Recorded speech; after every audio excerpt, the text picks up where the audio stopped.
जीवन में मिलने वाले सुख या दुख का कारण क्या होता है? बाबा पीवी के ऊपर रिद्धि सिद्धि चलाते हैं या आत्म प्रवेश करके पुरुषार्थ को डिस्टर्ब करते हैं, इससे बाबा से कौन सा रक्षण और मदद मिलता है? बाबा तो कहते अपना अपना हिसाब किताब पूरा करो। 63 जन्मों में जो अभी पीवी के बने हैं, एडवांस के भांति बने हैं, रुद्रमाला के मण के बने हैं, वो जन्म जन्मांतर के राजाएं हैं या नहीं है? जब जन्म जन्मांतर के राजाएं हैं तो उन राजाओं ने दुख दिया है, पाप कर्म किया है या पुण्य कर्म ज्यादा किए हैं? पाप कर्म ज्यादा। तो हिसाब किताब पूरा नहीं होना चाहिए, अब वो किसी भी रूप में हो।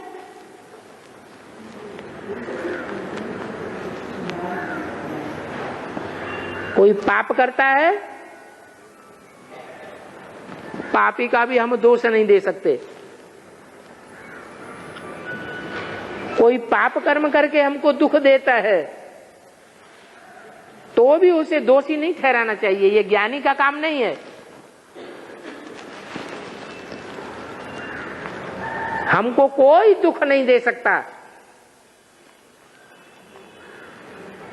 अगर हमारा हिसाब किताब किसी के साथ नहीं है। हमको वो ही दुख देगा जिसको हमने पूर्व जन्म में दुख दिया होगा,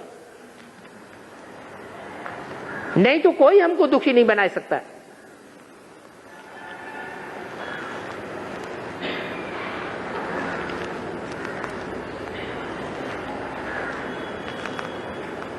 जब ड्रामा सामने आता है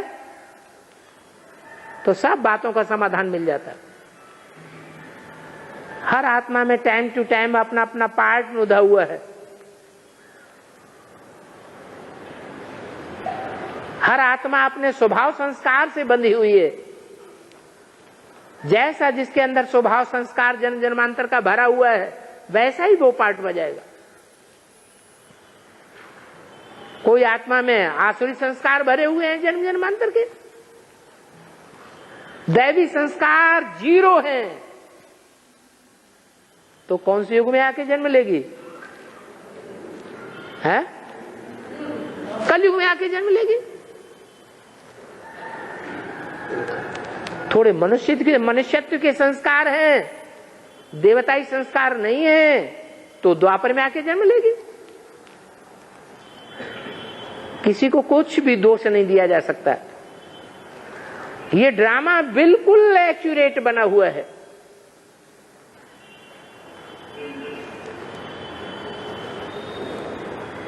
गीता में भी लिख दिया है और हम गीता में पढ़ते भी रहे।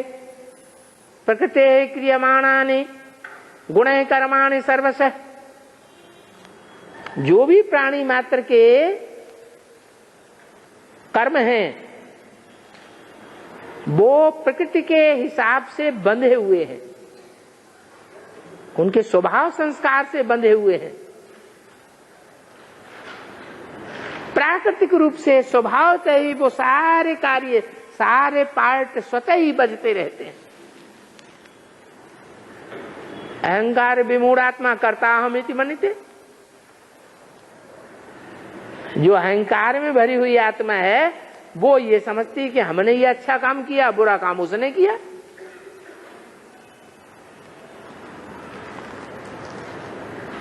अरे हमने अच्छा या बुरा काम या दूसरे ने अच्छा या बुरा काम क्या करेगा?